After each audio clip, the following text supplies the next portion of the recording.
اس نے مشکل سے اپنی آنکھیں کھولے اور کمرے میں پیلے دھوئے کے مرغولوں کو گورنے لگی۔ شیخ سعید نے عزیزہ کے جسم سے اپنے ہاتھ ہٹا لیے۔ اس نے دہکتے انگاروں پر کچھ اور لبان چڑھکا اور اپنا ورد جاری رکھا۔ میرے جن بھائی آ رہے ہیں، وہ آ رہے ہیں۔ عزیزہ کا جسم ایک تیز جھٹکے سے لہرا گیا اور اس نے پھر سے آنکھیں بند کر لی۔ شیخ اب ایک ایسی آواز میں بول رہا تھا جو عزیزہ کو دنیا کی پرلی طرف سے آتی محسوس ہوئی۔ میرے جن بھائی، خوبصورت عورتوں سے پیار کرو۔ تم خوبصورت ہو اور وہ تم سے پیار کریں گے۔ میں چاہتا ہوں کہ جب وہ آئے تو تم انہیں عریاں نظر آؤ۔ وہ تم پر کیا گیا سارا جادو اپنے ساتھ لے جائیں گے۔ خوف زدہ عزیزہ نے سرگوشی کی۔ نہیں نہیں، شیخ نے سختی سے جواب دیا، اگر وہ تم سے پیار نہ کر سکے تو وہ تمہیں تکلیف پہنچائیں گے۔ عزیزہ کو اس بندے کا خیال آیا جسے اس نے گلی میں دیکھا تھا۔ وہ بے ہوش ہونے سے پہلے زخمی جانور کی طرح چیخ رہا تھا۔ اس کے منہ سے جاگ نکل رہی تھی اور اس کے ہاتھ پاؤں ہوا میں ادھر ادھر یوں ہل رہے تھے جیسے وہ ڈوب رہا ہو۔ نہیں نہیں نہیں، وہ آ رہے ہیں۔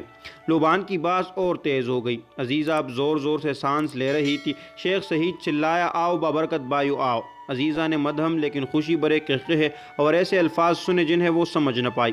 اس نے محسوس کیا کہ جیسے کمرے میں بہت سے بونو جیسی لوگ موجود ہیں۔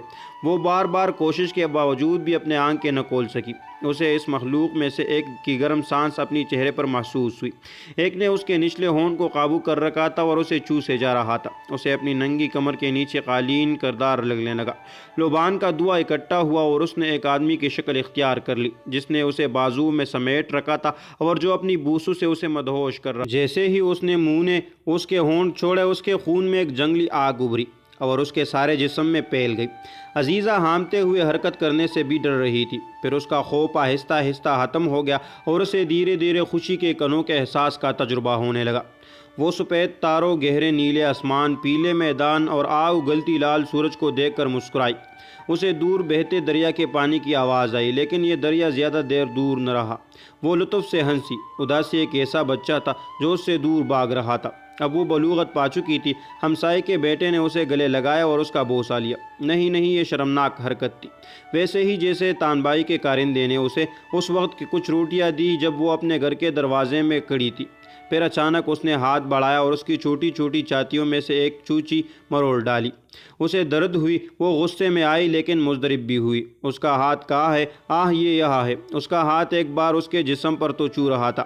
اپنے سہاگ رات کو وہ درد سے چلا اٹھی تھی، لیکن اب وہ چلا نہیں رہی تھی۔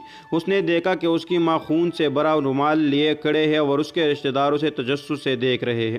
اس کی ماں چلا رہی تھی اور اس کے چہرے پر خوشی پھوٹ رہی تھی۔ میری بیٹی سب سے زیادہ باعزت ہے، ہمارے دشمنوں کو حسد سے مر جانا چاہیے۔ عزیزہ پھر سے خشک پیلے کھیتوں میں لوٹ آئی۔ اب بادل آسمان میں اوپر اٹھ چکے تھے اور سورج کی تپش اس کے نزدیک آ وہ گھومی موڑی اور بہہ گئی اور اس کا جسم تیز آگ سے جھلس گیا۔ دہکتا سورج اس کے نزدیک آتا جا رہا تھا اور اس کی تپش اس کے خون میں گھستی جا رہی تھی۔ عزیزہ نے ابال سے بچنے کی کوشش کی، لیکن اس لمحے بارش ہونے لگی اور اس کا سارا جسم کام کر رہ گیا۔